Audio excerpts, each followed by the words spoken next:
Nah, tiba-tiba dari cermin itu seakan-akan muncul makhluk yang benar-benar mengerikan dengan wajahnya yang pokoknya menakutkan.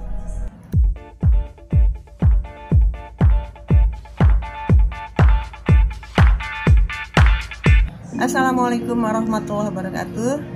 Terima kasih untuk teman-teman yang sudah klik video ini.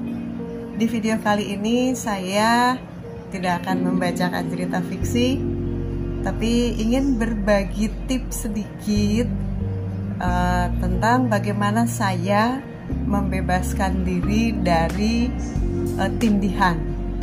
Nah, tindihan itu sendiri apa? Teman-teman tentu sudah banyak yang tahu, yaitu satu kondisi di mana kita merasa sedang ditimpa oleh sesuatu yang mengerikan sehingga kita tidak bisa bersuara, tidak bisa berlari. Nah, ini betul-betul keadaan yang boleh dikatakan sangat menakutkan.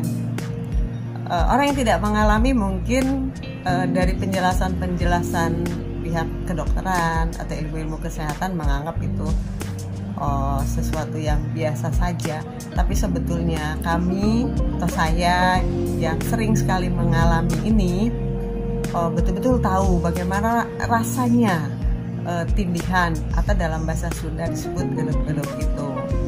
Nah, saya akan cerita sedikit beberapa pengalaman saya saat mengalami tindihan. Walaupun nanti di tengah-tengah saya akan berikan tips bagaimana cara kita membebaskan diri dari gelup-gelup itu atau dari tindihan itu. Nah, pengalaman pertama saya mengalami tindihan itu saat masih sekolah, saat masih SMA. Saat itu saya sedang berbaring di tempat tidur di rumah kos, itu dulu di Jalan Titiran, Bandung. Saya saat berbaring itu kebetulan melihat ke cermin yang ada di seberang tempat tidur saya. Nah, tiba-tiba dari cermin itu seakan-akan muncul makhluk yang benar-benar mengerikan dengan wajahnya yang pokoknya menakutkan. Nah, karena melihat sesuatu yang mengerikan, tentu secara refleks saya berteriak, saya meronta, saya ingin berlari meninggalkan kamar, dan usaha keras itu saya lakukan. Tapi beberapa menit kemudian saya tersadar bahwa saya tidak melakukan apa-apa, saya hanya tertidur saja. Saya juga tidak bisa berlari, saya tidak bisa berteriak. Posisi tidur saya pun masih seperti awal saya melihat benda di dalam cermin itu. Dan sekali-sekali benda di cermin itu masih melintas. Nah, bayangkan semengeri apa itu. Nah, kemudian pernah juga kejadian ketika saya tidur waktu itu masih di rumah orang tua. Saya tidur, sebelum tidur kamar udah dikunci, tirai sudah ditutupkan, jendela juga sama sudah ditutup, tirainya sudah rapi. Saat saya membaringkan diri, sudah berniat akan tidur, perasaan saya seakan-akan mendengar pintu dibuka. Refleks dong melihat ke pintu.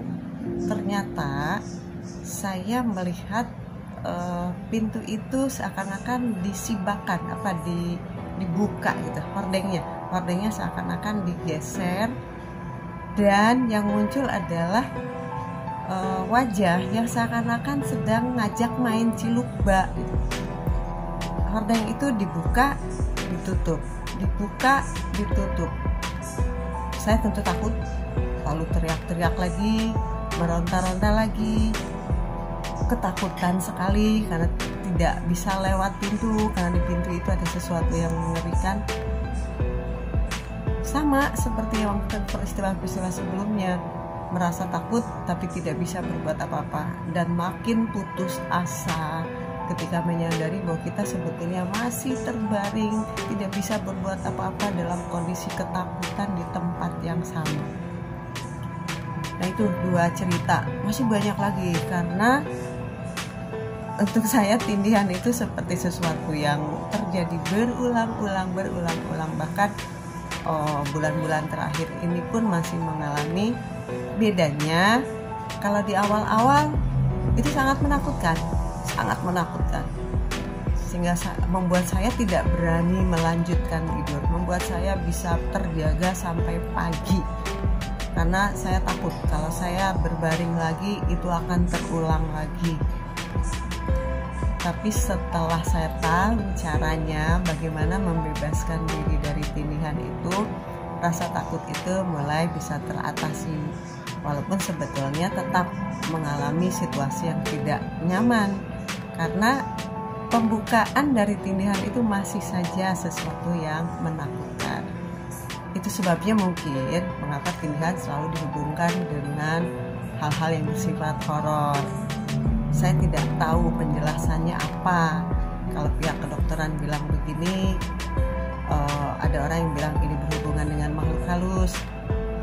Saya nggak punya penjelasan tentang itu. Yang pasti tindihan itu selalu diawali dengan sesuatu yang menakutkan. Nah, jadi ceritanya begini. Dari mana saya tahu cara membebaskan diri dari tindihan itu? Waktu itu saya masih kos di Kramat Sentiong. Kebetulan teman saya, ibunya datang menjenguk. Lalu ketika kita ngobrol ke sana ke sini, ibu itu tiba-tiba bercerita bahwa beberapa hari sebelumnya dia mengalami tindihan. Nah, kemudian dia membebaskan dirinya dengan suatu cara yang dulu diajarkan oleh orang tuanya. Saya menyimak dong, saya mencoba mencuri ilmu itu. Nah, kemudian saat itu kembali terjadi kepada saya mencoba melakukan seperti yang dilakukan oleh ibu teman saya itu. Alhamdulillah sekali, ternyata itu berhasil. Jadi sejak saat itu saya tidak lagi mengalami kondisi yang betul-betul mengerikan saat mengalami tindihan. Nah, bagaimana tipsnya atau bagaimana caranya? Perhatikan, sederhana sekali. Karena ternyata di antara bagian tubuh kita semuanya yang tidak bisa digerakkan ini, yang tidak mau mendengarkan perintah dari otak kita, ternyata jempol kaki kita, baik yang kiri maupun yang kanan, itu bisa dikendalikan. Jadi dimulai dari situ. Gerakan jempol kaki terserah mau yang kanan atau mau yang kiri. Kemudian, nah dari gerakan jempol kaki itu nanti seperti seperti merambat. Jadi jempol kaki gerakan dulu bisa. Nanti kesadaran kita merambat pelan-pelan dari jempol kaki, ke pergelangan kaki, ke betis. Nanti kalau sudah kaki kita semuanya sudah sadar, tubuh kita yang lainnya akan ikut sadar. Sederhana kan? Tapi sebetulnya kadang-kadang ada juga sih yang tidak semudah itu. Artinya gini, ketika jempol kaki digerakkan, dia menjalar, merambat sampai pergelangan kaki, tiba-tiba plak gitu, kayak berulang lagi, seperti kita tidak bisa lagi mengendalikan, tidak bisa bergerak ke atas, tidak sadar lagi, kakinya kalah lagi. Gak usah panik, gak usah takut, ulangi lagi saja, ulangi, walaupun nanti 2-3 kali itu akan lebih baik karena kita tahu kita masih bisa menguasai tubuh kita dibandingkan kita tertekan, berada dalam kondisi ketakutan tanpa bisa berbuat apa-apa. Nah, itu yang saya lakukan untuk membebaskan diri saya ketika sedang mengalami tindihan.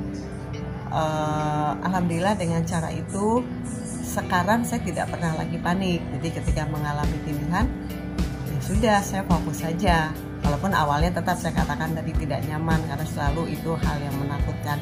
Tapi setelah saya tindihan, saya tidak berusaha teriak, tidak berusaha meronta.